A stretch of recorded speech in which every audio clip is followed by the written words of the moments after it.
monde, j'espère que vous allez bien. Je suis ravie de vous retrouver aujourd'hui pour partager avec vous mon bilan quant au mois de la fantaisie qui s'est déroulé au mois de mai.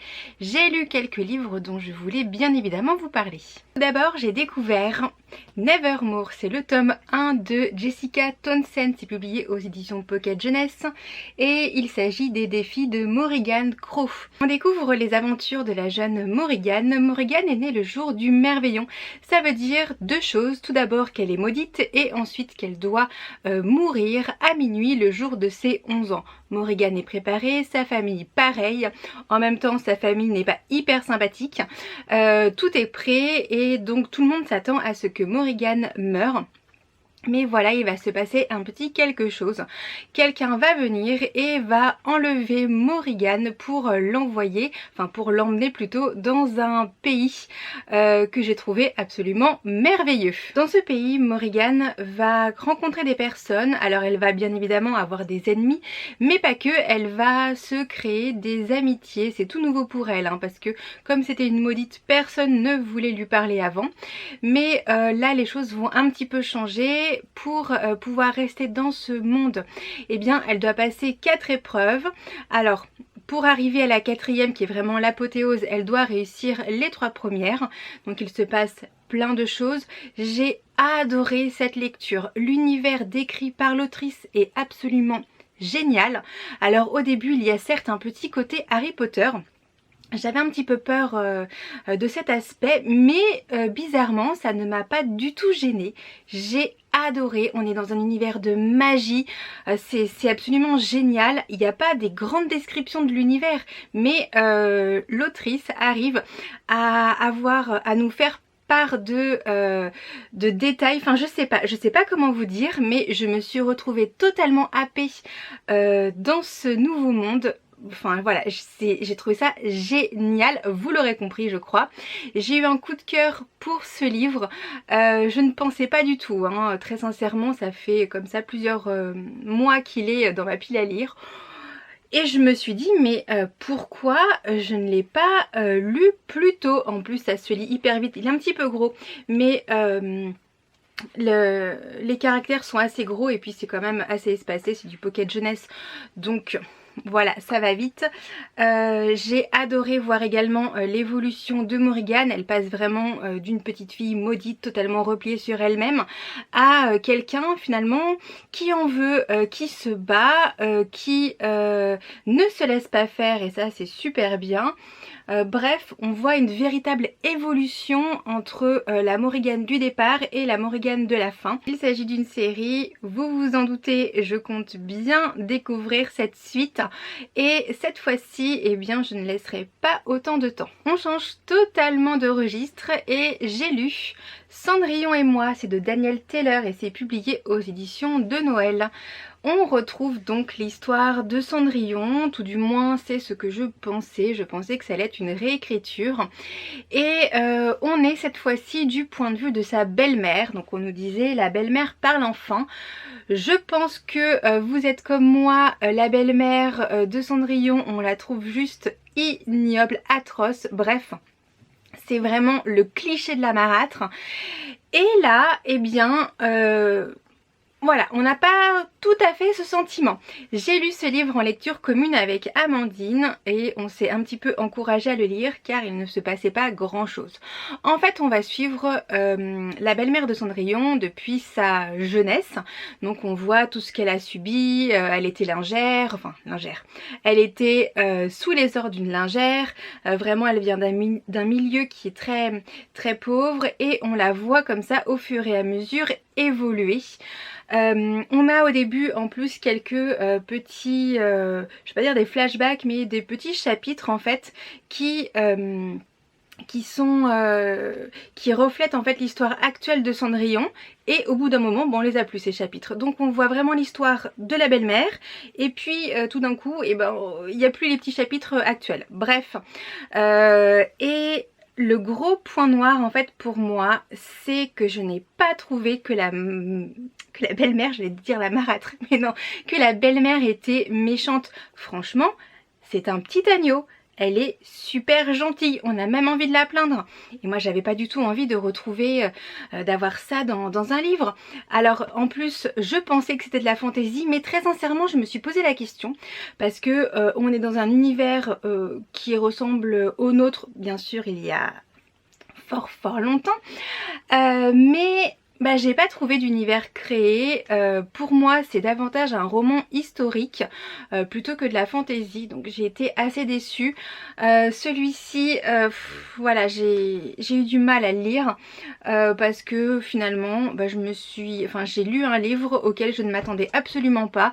Alors oui, en tant que tel, voilà, pourquoi pas lire un roman historique sur cette thématique, mais voilà, moi c'est vraiment pas, ça n'a pas été trop mon truc. Bref, j'ai réussi à m'en détacher parce qu'alors en plus en même temps j'ai vu plein d'avis négatifs sur ce livre et je me suis dit non, je n'abandonnerai pas ce livre parce que je déteste abandonner les livres. Donc je suis allée jusqu'au bout et j'avoue que la première moitié du livre c'était un peu compliqué. Après ça va un petit peu mieux puisque je me suis faite en fait à l'histoire, donc je n'en attends plus rien, je laissais venir les choses, voilà, donc ça a été sans grande surprise. Bref, c'est pas un livre que je vais retenir ni garder d'ailleurs, mais je voulais quand même vous en parler parce qu'on l'a quand même vu pas mal passer. Après ça n'enlève rien du tout au charme de la couverture que je trouve sublime. Je pense que d'ailleurs je me suis faite un petit peu avoir avec ça, mais j'aime bien les réécritures de contes et là pour moi ça n'en est clairement pas une. J'ai également découvert Semblable, le tome 1 de Julie Jotte, c'est publié aux éditions de la Plume Blanche. Ça faisait assez longtemps que j'avais ce livre dans ma pile à lire, je l'ai enfin sorti et ça a été une très bonne surprise, une très bonne découverte. Dans cet univers, chaque enfant a une destinée. Le premier va devenir guerrier, le second va avoir des enfants et le troisième va exercer un métier. Je vous le fais bien évidemment en très raccourci. On va suivre Mia qui est une jeune femme qui était destinée à avoir des enfants. Donc au début du livre elle est sur le point de se marier, mais sa destinée va changer suite à un événement qui va se passer et je ne veux absolument pas vous dire lequel parce que sinon ça vous gâcherait tout le plaisir. Bref, on est donc dans un univers de fantasy et j'ai été assez surprise parce que je m'attendais vraiment à un univers très éloigné du nôtre, mais ça n'est pas franchement le cas. Alors c'est un univers de fantasy, il n'existe pas, on est d'accord, mais j'ai quand même trouvé quelques similitudes. J'ai trouvé finalement que c'était quelque chose de très moderne. Ça change vraiment de ce que j'ai lu autrement. On est donc dans cet univers que je vous montre avec la superbe carte. Oui, j'adore les cartes. Et donc le personnage de Mia va évoluer tout au long du livre. Alors le début du livre est assez lent, mais après il faut aussi mettre il faut mettre en place tout l'univers. Voilà, c'est vraiment tout doux et puis tout d'un coup ça monte en puissance. Mia est un personnage parfois qui est un petit peu trop naïf. Je vous avoue que parfois j'ai eu envie de l'attraper et de la secouer pour lui dire mais ouvre les yeux, réagis. Bref, en tout cas j'ai vraiment beaucoup aimé cet univers où chaque personne finalement a une place qui est déterminée et où eh bien on ne peut pas en sortir sous peine d'avoir forcément des représailles. J'ai trouvé également que l'écriture était très douce, très poétique. Bref, ça a été une très chouette découverte.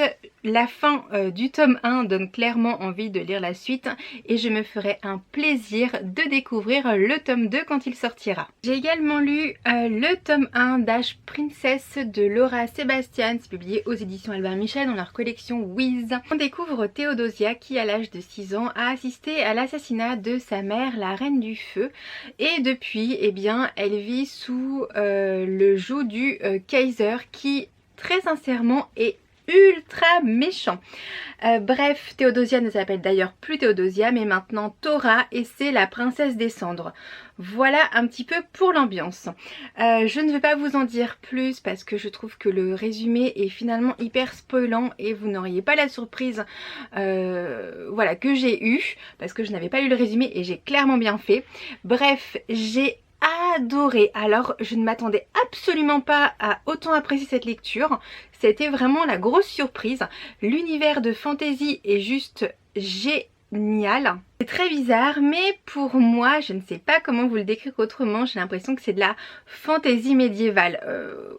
Pourtant il n'y a pas de chevalier, il n'y a rien du tout, hein. Mais ça pourrait se mettre également dans la même veine que La couleur du mensonge d'Irene Beatty, que j'avais également beaucoup aimé. Pour tout vous avouer, c'est vraiment la couverture qui m'a donné envie de lire au départ ce livre. Je trouve qu'elle est juste sublime. J'avais entendu des avis qui étaient quand même plutôt mitigés sur cette lecture, mais ça ne m'a pas empêché de me faire mon propre avis et je ne le regrette absolument pas.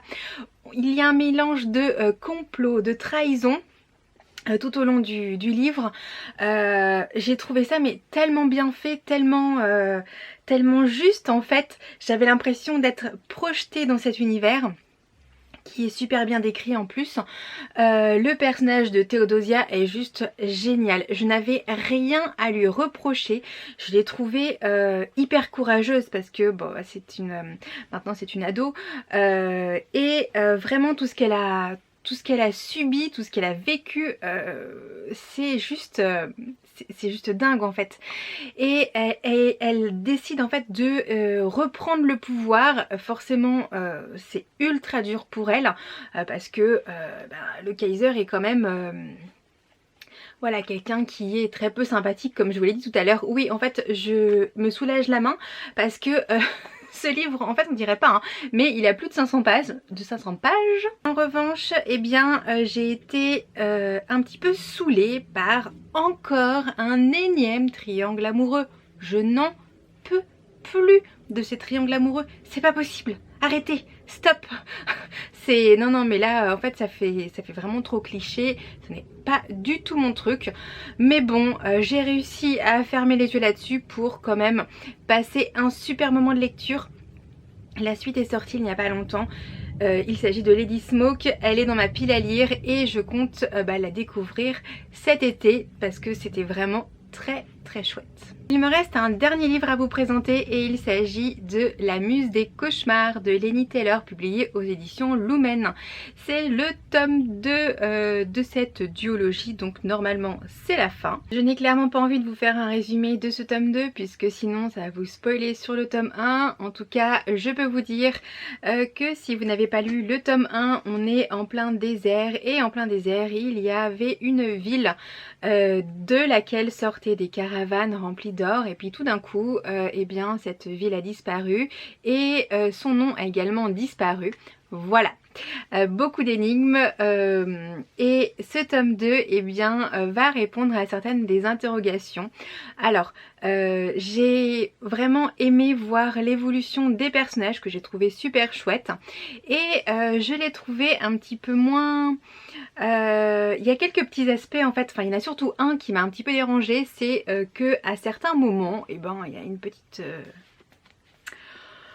Il y a des petits passages de romance et très sincèrement j'ai pas trouvé que ça ajoutait quelque chose à l'histoire. Le reste m'a plu, après ça reste un beau bébé. Les entêtes de chapitres sont toujours aussi belles. Bref, les éditions Lumen, c'est trop beau ce qu'ils font. C'est une chouette découverte. La fin, eh bien, pourquoi pas. Je m'attendais quand même un petit peu à autre chose, mais bon, je l'ai trouvé finalement celui-ci beaucoup plus lumineux que le tome 1 qui était un petit peu plus sombre. Là, on se dit que l'univers que Laini Taylor a imaginé, il est juste mais dingue, mais je ne sais pas d'où lui viennent toutes ces idées, c'est génial. Alors il y a les morceaux du puzzle qui s'imbriquent les unes aux autres, ça c'est bien, on a des révélations, ça c'est forcément ce qu'on attend d'un tome 2, néanmoins il y a quand même quelques petites longueurs, voilà, en tout cas ça reste pour moi une très bonne lecture, j'ai adoré cet univers. Alors Le Faiseur de rêves pour moi c'est vraiment un livre qui marquera mon entrée dans la fantasy, car avant j'en lisais pas forcément, c'était pas un genre qui m'attirait plus que ça, mais clairement j'ai adoré cette duologie. J'aime également beaucoup la plume de Lenny Taylor. Alors certes, son style peut paraître un petit peu ampoulé, mais finalement je trouve que ça colle assez bien avec la thématique du rêve. C'est un style que j'ai trouvé très onirique et l'ensemble forme vraiment un tout qui est ultra homogène. Bref, je vous conseille vraiment cette duologie. Et voilà, vous savez tout des livres que j'ai lus durant le mois de la fantaisie. Ce sont vraiment de très bonnes lectures. Bon, forcément, il y en a une qui est un petit peu moins bien que les autres. Je ne vous redirai pas laquelle. En tout cas, je vous remercie d'avoir regardé cette vidéo. Je vous fais plein de bisous et je vous retrouve très vite. Salut!